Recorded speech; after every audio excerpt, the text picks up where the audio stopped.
Olivier Martinelli est directeur de la communication et du marketing de EDF Fenice, une filiale italienne du groupe EDF basée à Turin. Il a suivi ses études à l'Institut d'études politiques de Paris et parle couramment l'anglais et l'italien.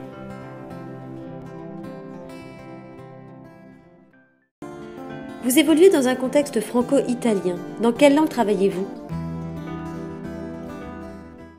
Je dirais que nous travaillons en fait dans les deux langues, aussi bien en français dans les réunions, je dirais, de la direction, puisque l'ensemble de nos collègues italiens parlent et comprennent le français, qu'en italien, durant les entretiens plus informels ou les activités plus opérationnelles.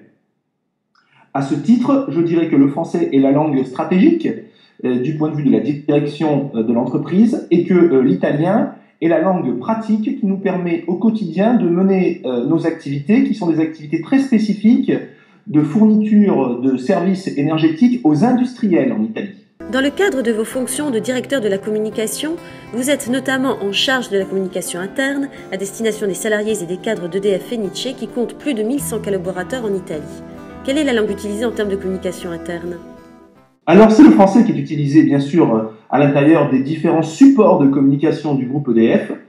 Nous disposons non seulement de revues internes mensuelles et de bulletins hebdomadaires, mais également d'un intranet dans lequel les différents métiers qui s'articulent au sein d'EDF disposent d'espaces propres qui leur permettent d'exposer les actualités et de faire un peu de formation.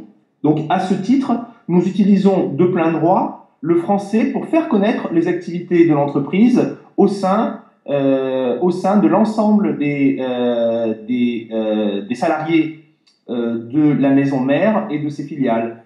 Quelle est la politique interne en termes de compétences linguistiques et quelle est particulièrement la place du français ? Alors, elle y est très importante à deux titres. Le premier titre semble trivial, mais il est malheureusement devenu fondamental. C'est qu'un curriculum vitae qui est envoyé avec 8 fautes d'orthographe ne peut pas retenir l'attention des gestionnaires de ressources d'EDF. C'est-à-dire que nous sommes malheureusement arrivés à un stade auquel une grande attention est portée sur le premier contact, et le premier contact c'est l'apparence, et l'apparence c'est la langue et la grammaire. Je dirais que c'est également important à un second niveau, car le français, la langue française est l'articulation et le support de communication qui permet d'articuler les différentes missions du groupe EDF à l'international. C'est-à-dire que pour mettre en place des partenariats, des synergies ou des complémentarités à l'échelle de tout le groupe, il faut un vecteur, et ce vecteur est assez naturellement le français. Je dirais en troisième point que la maîtrise des autres langues, que ce soit l'anglais, l'allemand, l'italien, le russe, de plus en plus le chinois et d'autres langues asiatiques, devient une nécessité qui est liée au contexte concurrentiel, au contexte international de l'activité de beaucoup de filiales du groupe EDF. EDF Fenice est également présent en Espagne, en Russie et en Pologne.